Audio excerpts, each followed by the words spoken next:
Hi partner, golden point 10, past adjustment. அது என்ன past adjustment? ஒன்றுமே இல்லை. நம்ம 11th படிச்சிருக்கிறோம், ரெக்டிஃபிகேஷன் ஆஃப் எரர். 11th இருக்குதுலே அதானே சார் கஷ்டமான டாப்பிக்கு, அதை திரும்ப கொண்டு வர்றீங்களா? அதெல்லாம் யோசிக்கவே செய்யாத, சிம்பிளாக சொல்கிறேன் பாரு. அதில் என்ன செய்கிறோம், நம்ம ரெக்டிஃபிகேஷன் ஆஃப் எரரில் சிம்பிள் மெத்தட். இப்போ எக்ஸாம்பிள் வச்சுக்கிறோம், ஒரு பார்ட்டி அவர் அக்கௌண்ட்டில் 500 ரூபா கிரெடிட் எழுதுறதுக்கு பதில் 50 ரூபான்னு எழுதிட்டோம். அப்போ என்ன செய்வ? 500 ரூபா கிரெடிட் வர வேண்டியது 50 ரூபா இருக்குது. அப்போ இன்னும் ஒரு 450 ரூபா கிரெடிட் எழுதினா முடிஞ்சு போச்சு. இதுதான் ஆன்சரு. அதே தான் இங்கே அப்ளை பண்ண போகிறோம். சரி, பி 500 ரூபா எழுத வேண்டிய இடத்துல 5000 ரூபான்னு கிரெடிட் எழுதிட்டாங்க. 500 ரூபா தான் ஆக்சுவலாக எழுத வேண்டியது. அப்போ கிரெடிட் எக்ஸஸாக எழுதிட்டாங்க. Credit excess. எக்ஸஸ் கிரெடிட்னா டெபிட் எழுதுறது சரியாக போச்சு. 5000ல் 4500 கழிச்சு 500 ரூபா, அதுதான் ஆன்சரு.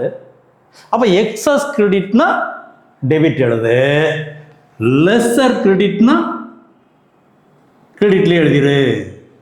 இதுதான் ஆன்சரு. இதுதான் இங்கே ஃபாலோ பண்ண போகிறோம். இங்கேயும் அதே தான். ஏபிசி 3 பார்ட்னர், அவருக்கு எக்ஸஸ் கிரெடிட் எழுதியிருக்காங்களா, லெஸ்ஸர் கிரெடிட் எழுதியிருக்காங்களா, இதுதான் செக் பண்ண வேண்டியது.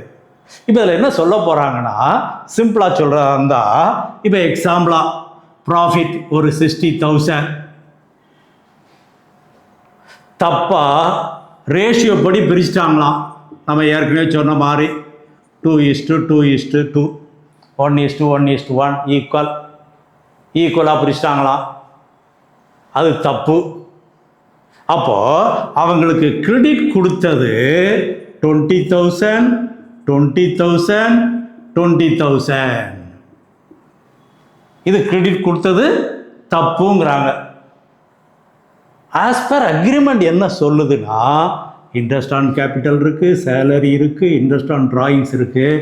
அதுபோக ரிமைனிங் ப்ராஃபிட்டத்தை ஆஸ் பர் ரேஷியோ பிரிக்கணும். அப்போ யோசிக்கவே செய்யாத, நம்ம ஏற்கனவே ப்ரிப்பேர் பண்ணது profit loss appropriation account, P&L appropriation account. அதில் என்ன செஞ்சோம், நெட் ப்ராஃபிட் எங்கே கொண்டு வந்தோம், சேலரி அல்லது commission, interest on capital, interest on drawings இங்கே கொண்டு வந்தோம். அதுபோக பேலன்ஸ் ப்ராஃபிட்டத்தை ரேஷியோ படி பிரித்தோம்.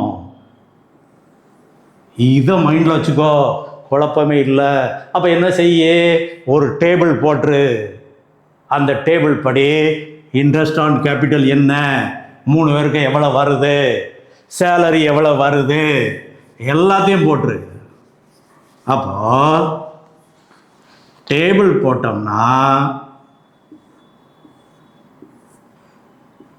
ABC total.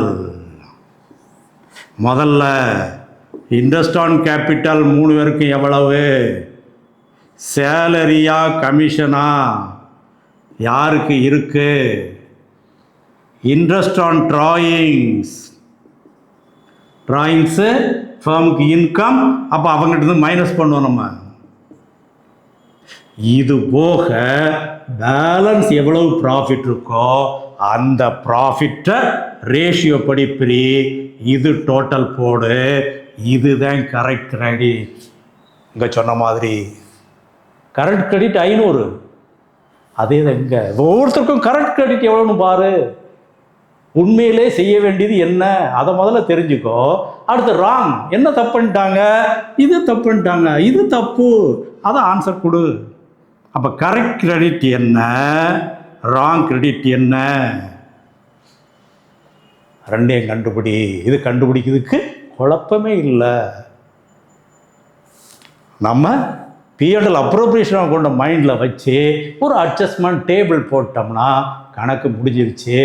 எக்ஸஸ் கிரெடிட் ஒருத்தருக்கு இருந்தால் அவர் அக்கௌண்ட்டை டெபிட் எழுது, லெஸ்ஸர் கிரெடிட் ஒருத்தருக்கு இருந்தால் அவர் அக்கௌண்ட்டை கிரெடிட்டில் எழுதிரு. ஆன்சர் முடிஞ்சிருச்சு. That's all past adjustment. ஒரு இல்லஸ்ட்ரேஷனை பாரு, ரொம்ப சூப்பராக ஆயிடுவேன். Okay okay boys.